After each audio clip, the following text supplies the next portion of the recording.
welcome to another documentary video. Finally, it's here. The RMS Oceanic 2 documentary.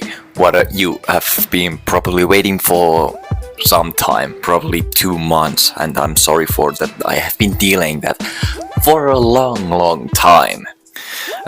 Before this intro gets into even 1 minute, I want to say sorry for delaying this Oceanic 2 documentary because it has been a problem with my scripts that I made them very bad, and they don't explain things very well, or well they do, but in very bad English or something. But hopefully this is now good. So enjoy the documentary now. RMS Oceanic 2's construction started at the Harland & Wolff shipyard in 1897. During that time, she had a luxury overspeed strategy that began with the Cunard Line's SS Cymric. She was named after the earlier successful Oceanic 1, which was built in 1870. Oceanic 2 was supposed to be a ship whose length would have exceeded the length of SS Great Eastern. Oceanic's construction required over 1,500 men, and the construction cost over £1 million. But White Star Line's policy was not to focus on the speed of the ships or compete with the Blue Ribbon. Their only policy was to focus on the size and comfort. So Oceanic was not designed to be the fastest ship in the world.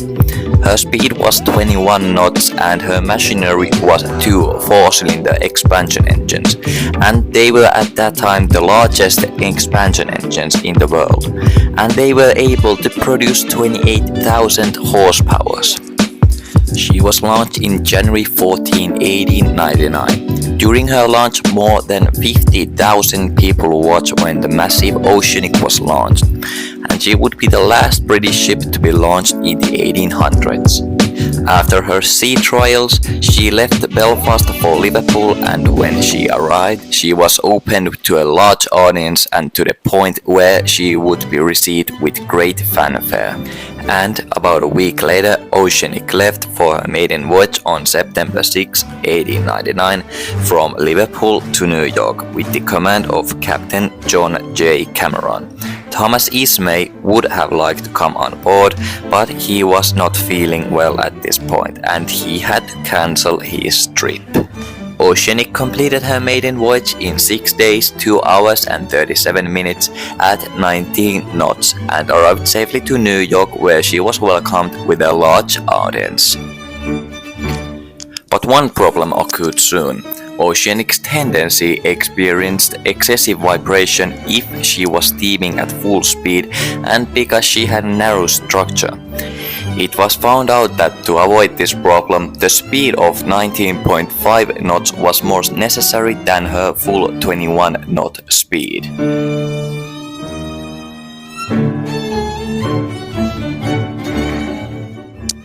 Oceanic's early years of her career were eventful, because she was well received by audiences in both sides of Atlantic.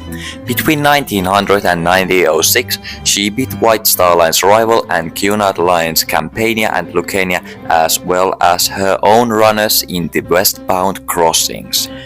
And on the same year, in August 4th, SS Bowick's cargo hold set on fire, and it threatened Oceanic because she was anchored next to Bowick.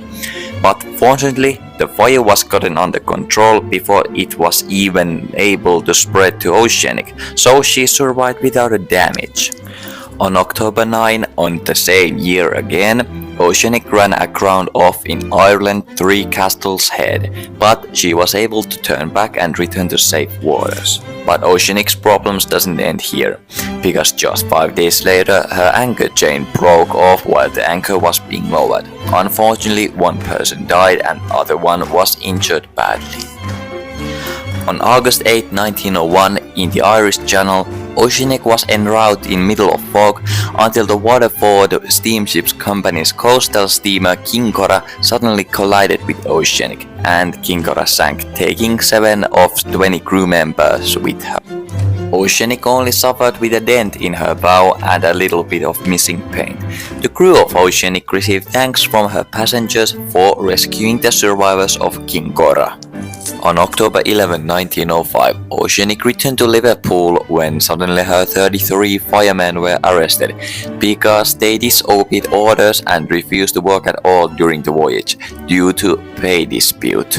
And on the next day, they were sentenced to forced labor for a week.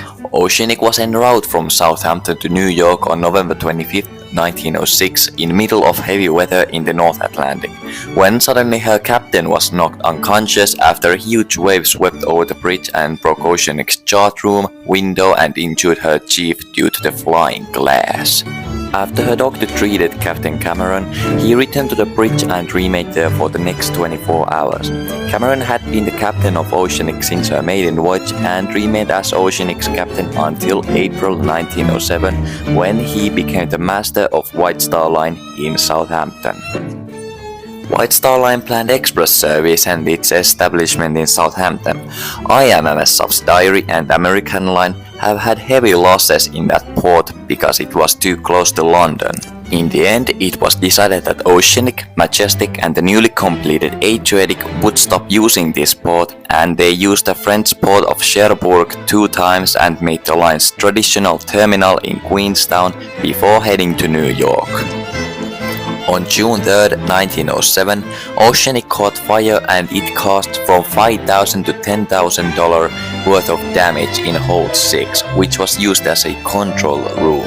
Oceanic's captain Herbert Haddock called the firemen of New York to put out the fire, and they brought the fire under control with the help of McClellan fireboat.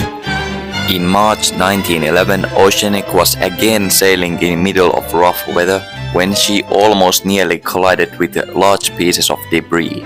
Charles Lightoller, who served as Titanic's second officer, noticed when Oceanic's foremast almost hit her funnels and glass domes when it fell on deck, and it knocked out the wireless device about an hour after the lightning struck Oceanic.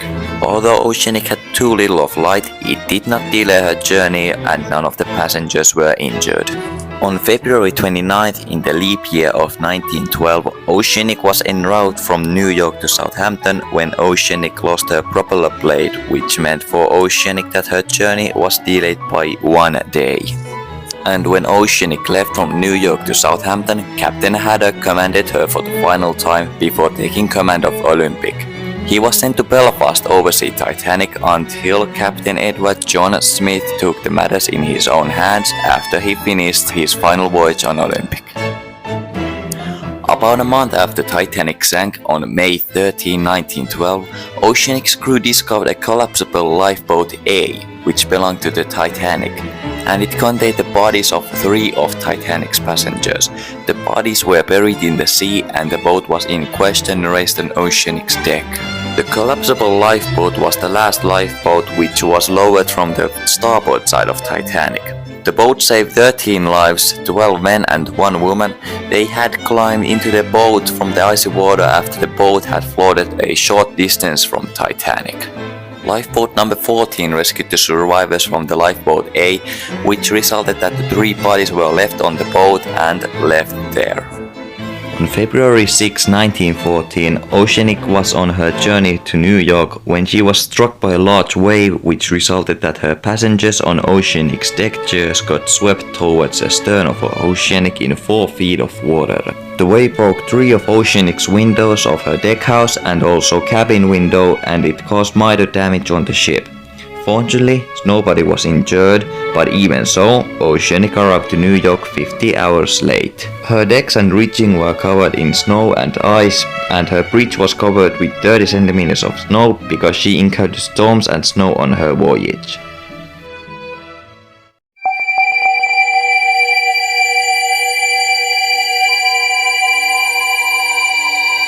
When First World War broke out, Oceanic was requested for war missions, and at the same time she was one of the first of its kind. A month later, she was assigned to a merchant cruiser that traded war stuff. Royal Navy's Captain William Slater and Oceanic's commander Henry Smith assisted her. The captains didn't find common tune and they were conflicting orders and navigation errors, and they eventually led that Oceanic was pushed onto Seacliff, Scotland, and then in the Foula Shetland Islands, Oceanic ran aground and she got stuck. Multiple attempts to free Oceanic's wreck time after time failed, and the condition of her wreck worsened even more. 2 weeks later, a storm happened which resulted that the wreck of Oceanic had to be abandoned. In court-martial, both captains were acquitted of charges and wrongdoing, but Oceanic's officer, David Blair, was accused of not taking precautions on the approaching island, and he stopped Oceanic. Until 1926, Oceanic's wreck remained on the rocks when her waterline was dismantled, and finally in 1976, most of what was left of Oceanic was dismantled. Today, some of her parts remain in the area. Hey, it's finally done. I hope you are happy now that I made this documentary, what I promised about 2 months ago. And sorry again for delaying this documentary for that long, and I didn't mean to delay it so long, but here it is now. It's like my Christmas gift for you. There will be 2 more videos this year.